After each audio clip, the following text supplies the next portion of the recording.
Hey everyone, Radhe Radhe and welcome back to our another mini blog. तो blog start करने पूर्व मुझे प्रथम कही रखुची कि काली हूँ श्रावण मासर चतुर्थ सोमवार। तो से आम बाहरी पड़ू काउड़िया यात्रा रे।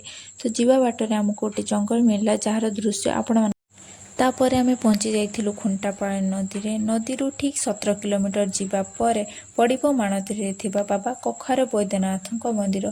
तो से आमको यू पानी उठेकी नहीं जावाई पड़ो। समस्ते निज निज काम व्यस्त थिबा बेले देखते पिला माने एठी कौन करूछन्ते। पोखरी खुड़ुचन देखि पारथुए दुई मूर्ति। तापर समस्ते गाधोई विधि हिसाब से पूजा करने सहित निजर बाहुंगा धरी बोलबम यात्रा आरंभ कले।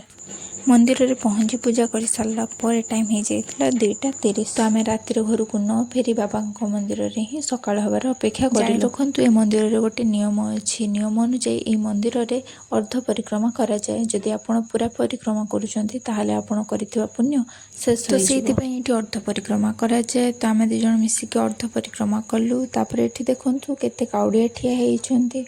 तो फाइनाली सकाळ हो जाइए। तो आम ए चलू घर को। जदि आपको भिडियोटी भल लगी था तेज लाइक शेयर एंड सब्सक्राइब निहाती करदे।